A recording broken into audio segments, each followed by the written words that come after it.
Christology, the study of the nature and work of Jesus Christ, was a central concern for the early church fathers. Ignatius of Antioch, writing in the early 2nd century, emphasized the humanity and divinity of Christ in his letters, combating early heresies that denied either aspect. He wrote passionately about Jesus as both fully God and fully man, a cornerstone of Orthodox Christian belief.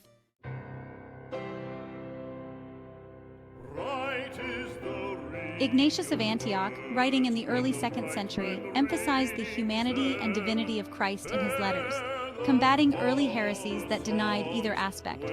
He wrote passionately about Jesus as both fully God and fully man, a cornerstone of Orthodox Christian belief.